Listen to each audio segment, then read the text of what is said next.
사랑하는 형제자매 여러분, 안녕하십니까? 교회는 기도의 위대한 학교입니다. 우리 중에 많은 사람은 첫 기도의 구절들을 부모님의 무릎 위에 앉아서 혹은 조부모님의 무릎 위에 앉아서 배웠을 것입니다. 또 어쩌면 우리는 어머니나 아버지께서 저녁에 잠들러 가기 전에 기도하라고 그 기도를 가르치신 기억도 있을 겁니다. 이렇게 기도하는 순간, 그 순간에는 어쩌면 부모님께서 이렇게 자식들이 주님께 드리는 내밀한 기도를 듣고는 복음을 통해서 얻은 영감에 충고를 해주셨을 수도 있습니다. 이렇게 하면서 성장의 단계마다 다른 미팅이 있고 기도의 스승들을 만났습니다. 이런 여정들을 기억하는 것은 좋은 것입니다. 한 본당 생활과 그리스도인 공동체 속에는 공동 전례력과 공동 기도로 구성되어 있습니다. 우리가 유년 시절에 배웠던 그 단순한 선물, 그 기도의 선물이 위대한 유산이라는 것, 풍성한 유산이라는 것을 깨닫습니다. 그래서 기도라는 경험은 날마다 늘 더욱 그 깊이를 더할 필요가 있습니다. 신앙이라는 옷은 꼭 맞는 맞춤복이 아닙니다. 우리와 함께 성장합니다. 꽉 끼는 옷이 아닙니다. 우리와 함께 성장합니다. 또한 위기의 순간, 부활의 순간에도 성장합니다. 오히려 위기의 순간이 없으면 성숙하지 못합니다.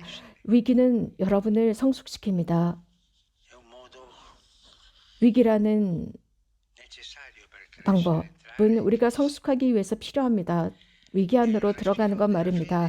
신앙의 숨결은 기도입니다. 우리가 신앙 속에서 성숙하는 것은 기도를 얼만큼 배웠느냐에 따라서 달라집니다. 삶에서 여러 과정을 거쳐가면서 우리가 느끼는 것은 신앙이 없다면 우리는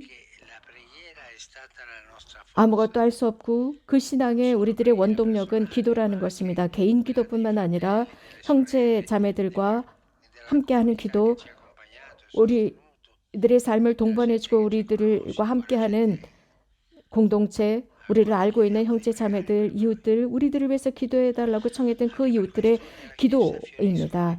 이렇게 교회 안에서는, 그렇기 때문에 이렇게 교회 안에서는 지속적으로 기도회들이 만들어집니다. 그리스도교 신자는 자신의 하루 일과 중에서 가장 중요한 것을 기도로 생각합니다. 교회는 은둔소가 있고 공동체가 있고 수도회가 있고 하나님께 축성된 삶을 살아가는 사람들이 이렇게 기도하면서 사는 공동체들입니다. 기도를 확산시킵니다. 그래서 기도의 영성을 퍼뜨리는 사람들입니다. 아주 작디 작은 오아시스입니다. 열렬한 기도를 나누고 날마다 형제적인 친교를 만들어가는 공동체들입니다. 이러한 공동체들은 교회의 세포뿐만 아니라 교회의 세포도 됐지만 사회의 세포가 됩니다. 이렇게 수도회 역사는 유럽의 문명과 역사를 만들어냈습니다. 다른 문명에서도 마찬가지입니다. 함께 기도하고 함께 일하는 것. 바로 이것이 이 세상을 전진시킵니다. 원동력이 됩니다. 교회는 기도를 통해서 탄생합니다. 기도 덕분에 성숙합니다. 원수, 악마는 교회와 싸우면서 가장 먼저 교회의 원천, 그 원천을 메말라 버리게 합니다. 기도입니다. 그래서 교회 안에 어떤 단체들, 교회를 새롭게 혁신하자, 발전시키자, 교회의 삶을 변화시키자, 혁신시키자라고 하는 이런 단체들, 여러 조직, 기구들, 많은 여러 정보 등등이 있습니다. 하지만 이렇게 하면서도 그 안에 기도가 보이지 않습니다. 기도하지 않습니다. 이것을 바꾸자, 저것을 혁신시키자, 이런 결정을 하자, 더 강렬한 쇄신이 필요하다 등등 하지만 정말 흥미로운 것, 이러한 제안들은 흥미롭습니다. 토론입니다.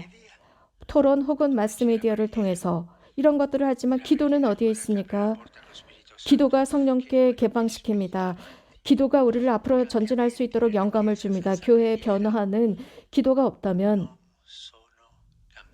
그것은 교회의 변화가 아닙니다.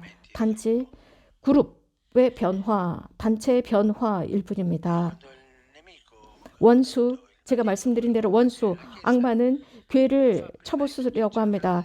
그런데 가장 먼저 그 원천을 메말라 버리게 합니다. 기도하지 못하도록 막습니다. 그러면서 다른 제안들을 하게 됩니다. 기도가 끊어진다면 기도가 끊어졌을 때 늘 그랬던 것처럼 앞으로 전진하는 것처럼 보입니다. 그러나 얼마 지나지 않아서 교회는 눈치채게 됩니다. 즉 교회가 공허한 장소라는 것, 그래서 가장 중요한 축이 사라졌다는 것, 그 원천이 메말라 버렸다는 것, 사랑과 따뜻함이 사라졌다는 것을 눈치채게 됩니다. 거룩하게 사는 남녀, 거룩한 사람들은 타인들보다는 좀 더 편안한 삶을 살았느냐? 그렇지 않습니다. 그들은 많은 어려움을 지녔습니다. 오히려 훨씬 더 많은 반대에 부딪혔던 남녀 성인들입니다. 하지만 그들의 힘은 다름 아닌 기도였습니다. 늘 기도라는 우물, 절대 마르지 않는 어머니 교회의 그 기도라는 우물로부터 힘을 얻었습니다. 기도는 그들의 신앙의 불꽃이 되었습니다. 그래서 등잔과 기름과 같습니다. 이렇게 앞으로 나아갔습니다. 신앙의 길을 걸어가면서 희망의 길을 걸어가면서 이렇게 살아왔습니다. 사실 세상 사람들은 성인들을 크게 귀하게 여기지 않습니다. 그러나 그 성인들이 이 세상을 지켜왔습니다. 돈이나 무기나 권력이나 커뮤니케이션의 방법으로 세상을 지킨 것이 아닙니다. 기도라는 무기로 세상을 지켜왔던 분들입니다.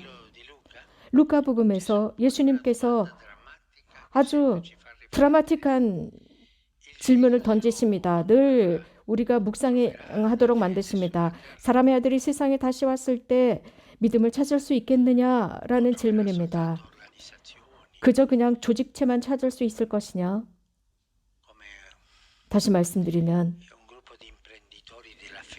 신앙의 비즈니스 그룹 모든 것이 잘 정리된 조직, 기구, 단체만 발견할 것이냐? 아주 능력 있는 이런 조직, 기구만 남아있을 것이냐? 아니면 정말 사람의 아들이 왔을 때 믿음을 발견할 수 있을 것이냐? 사람의 아들이 세상에 왔을 때 이 세상에 믿음을 찾을 수 있을 것이냐? 라는 질문입니다. 이 질문은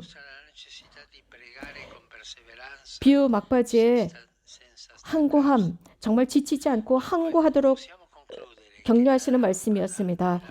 이렇게 결론 지을 수 있습니다. 신앙이라는 등잔은 늘 기도라는 기름이 있어야만 이 세상에 그 등잔불은 켜질 수 있다는 것입니다. 등잔, 교회의 참신앙의 등잔이 항상 이 세상에 켜져 있을 수 있는 것은 기도라는 기름이 있을 때 가능합니다. 신앙을 끌고 나가는 것, 우리들의 이 비천한 삶, 약하고 죄를 지은 삶을 앞으로 끌고 가는 것, 이것이 기도입니다. 우리 그리스도인이 자문해야 하는 질문들이 있습니다. 나는 기도하고 있는가? 우리는 기도하고 있는가? 그렇다면 어떻게 나는 기도하고 있을까? 앵무새처럼 기도하는 것일까? 혹은 마음을 다해서 기도하는 것일까? 나는 어떻게 기도하고 있는가? 확실히 기도하고 있는가? 교회 안에서 기도하고 교회와 함께 기도하는가? 혹은 그저 내 생각대로 기도하고 나의 아이디어가 기도가 되도록 하는 기도는 아닐까? 이것은 그리스도인 기도가 아니라 이방인의 기도입니다. 다시 말씀드립니다. 우리는 이렇게 결론 지을 수 있습니다. 신앙의 등잔불이 세상에 켜질 수 있는 것은 기도의 기름이 있을 때 가능합니다. 이것은 교회의 필수적인 과제입니다. 기도하는 것과 기도하도록 가르치는 것입니다.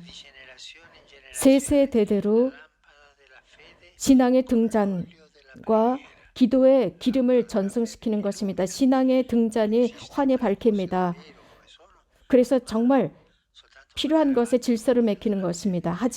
질서를 매기지만 기도라는 기름이 있어야 합니다. 이 등잔에 기도라는 기름이 없다면 우리는 복음화의 길을 볼 수가 없습니다.